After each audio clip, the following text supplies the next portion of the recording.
We actually called more than 15 different places around Athens, from Athens Regional Hospital to St. Mary's, and even contacted some local pediatrics facilities. It's been 30 years since Mr. Swink overcame his addiction, and now he gets to work with airplanes every single day. Right now, I'm walking on gravel, but a year from now, this will be completely paved. A UGA woman plans to finish in the top 100 in the AFHAF this year. We'll tell you how she plans to do it. Now, men's sports like football aren't the only ones with these rituals. Women's sports have their own habits too. And how much longer do you think it'll be until we have everything in? Well, there were lines at 7 o'clock. The virus is spread from person to person and is targeting infants, children, and teenagers. A man in the men's restroom found a camera about the size of my pinky, and if the players want to stay on the team, they have to earn it. About a week after Allison was diagnosed, she got Gracie, who helped her get through the last year of her life.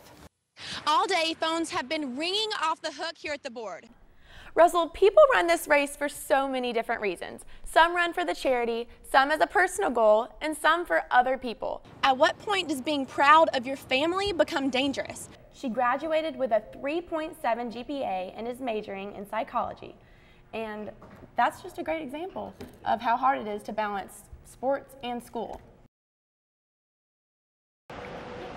Routines and habits. They're a part of sports, and every athlete seems to do something different. I always use the same ball marker. A girlfriend gave me one a few years back, and I've used it ever since. And as for UGA tennis player Nathan Pasha, I always go back to my towel, wipe my face, and I'll always bounce my ball 3 or 4 times before I serve, and then I'll serve, and then do the same ritual in between points. And I always kind of like blow on my hands after points, even though my hands aren't really sweaty. They don't really get sweaty. I just do it anyway. But in some cases, you may have to go outside your routine and make a new one. We found out her mom had cancer. Anything I could do to help pray for their family would be great. So I put pray for Angie on my wrist. It's not just the individuals. Teams collectively have their own habits. We turn the lights off and we have a big team prayer, kind of like a pregame speech between our seniors. Now, men's sports like football aren't the only ones with these rituals. Women's sports have their own habits too. I draw this on my arm. I got it tattooed actually because one of my coaches from club soccer, from youth soccer, actually died, and he had a tattoo just like this, and it just kind of inspired me to kind of play for him. But one of Emma's rituals is more lighthearted. I always put my right cleat on first and then my left cleat on second. And same with the shin guards, right and the left. And as for gym dog Sarah Persinger, she says her ritual is just as important. I have to have my nails done, and if they're not done, it's just like I can't function. Like I don't like looking down at my feet on the beam, or like seeing my hands in a handstand and they're not painted. And even though every athlete does something different, they all seem to agree on one thing. I think every athlete probably has a little something that they do, even if they don't realize it. There's something that is habitual and that they do repeatedly every time. Ashley Jetton, Grady News Source. Victor 1 Central. Most people don't want to come through these doors, but Sergeant Cheryl Gussler loves it. We actually strive and try to change people's lives, and it's rewarding, very, very rewarding. Rewarding because you don't know what kind of life they already have. You wouldn't believe just taking 5 minutes out of your time and speaking with someone, how it could change their life. And one time, it really did. I had an inmate come down and say, "May I speak with you?" I said, "Sure." And he said, "I want to thank you for saving my life." And I said, "I don't understand." And he said, "You talked to me." And he said, "After you talked to me, my whole world changed." He said, "Because believe it or not, I had a sheet tied around my neck and I was going to kill myself."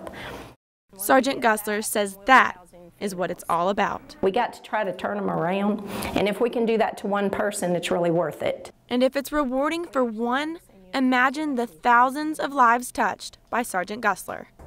Reporting in Madison County, Ashley Jetton, Grady News Source. His name is Bob Swink, and he's a retired Vietnam veteran who was a helicopter pilot. He struggled with many addictions that took over a part of his life, but now he's ready to tell his story. Drug abuse, addictions, not everyone who struggles with these lives to tell the story, but Bob Swink says he's one of the lucky ones. Whatever your attraction is to these things, they take your life, they steal your life, they become your life. They become the focal point. Instead of being something that helps you through life, there's something your life evolves around. Swink says he didn't have anyone to turn to. If you're fortunate, a few of them are real friends, and real friends you can talk about the things that hurt, the things that you're ashamed of.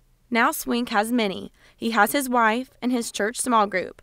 One of those friends is Dr. Randall Tackett, who actually teaches on drug abuse.